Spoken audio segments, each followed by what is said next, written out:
তেলের দাম কমে গেছে তো, যার জন্য আপনার ওই পাম্পে তেল পাওয়া যাচ্ছে না। না হলে 10টা পাম্পে গেছি, কোনো পাম্পে তেল নাই, তেল নাই, নাটক লাগাই দিচ্ছে। বাইক ঢাকায় নিয়ে আসলাম, আসার পরে শুনতেছি তেল নাই। আসলে আমি এই এলাকা অনেক বছর কোনোদিন শুনি নাই যে হাতের দিন আর কি বলে হাজির পাম্প পেট্রোল পাম্পে তেল নাই।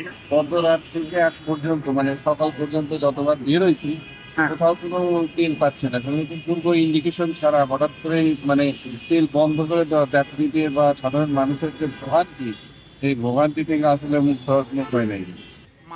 জ্বালানি তেলের দাম কমানোর প্রজ্ঞাপন জারির পর আজ রবিবার সকাল থেকে রাজধানীর বিভিন্ন পেট্রোল পাম্পে পেট্রোল, ডিজেল, অকটেন বিক্রি বন্ধ রেখেছে পাম্পগুলো। পাম্প কর্তৃপক্ষের দাবি, জ্বালানি তেলের মজুদ না থাকায় এই সংকট দেখা দিয়েছে। এর সাথে জ্বালানি তেলের দাম কমানোর কোনো সম্পর্ক নেই। তবে ভোক্তারা বলছেন, অন্তর্বর্তীকালীন সরকার জ্বালানি তেলের দাম কমানোতে পাম্প কর্তৃপক্ষ এই সংকট তৈরি করেছে।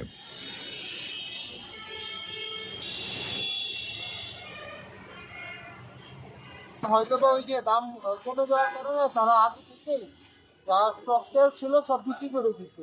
এখন তো নতুন বাজেট দিচ্ছে, তার তো দাম কমছে, এখন তারা নতুন করে তেল আনতে কম দামের যে তেলটা, কারণ ওদের যদি অনেক তেল থাকতো তাহলে তো সেই লস দিয়ে বিক্রি করতে হচ্ছে, তো তারা আগেই সব বিক্রি করেছে। অফিসে যাওয়ার পথে হাতির দিলে আমার গাড়ির তেল শেষ হয়ে যায়।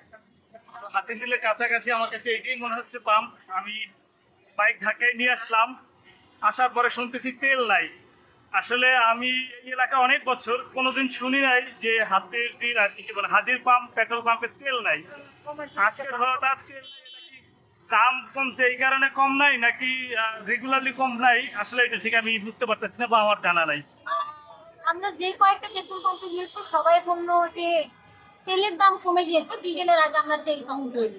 আর আগে যা ছিল তা গতকাল বিকেলের মধ্যেই নাকি স্টক শেষ হয়ে গেছে, কিন্তু এটা তো আসলে বিশ্বাসযোগ্য না। কোনো একটা পেট্রোল পাম্প কিন্তু অবশ্যই মানে একটা পরিমাণ ওরা রিজার্ভ করে অবশ্যই, কিন্তু কোনোটাতে মানে একটাতে থাকে না এটা বিশ্বাসযোগ্য, কিন্তু কোনোটাতেই দিচ্ছে না, কোনোটাতেই নাই। এটা তো মনে হচ্ছে এক ধরনের সিন্ডিকেট করেই ওরা তেল চাষ করতেছে, এটা এক ধরনের হয় না।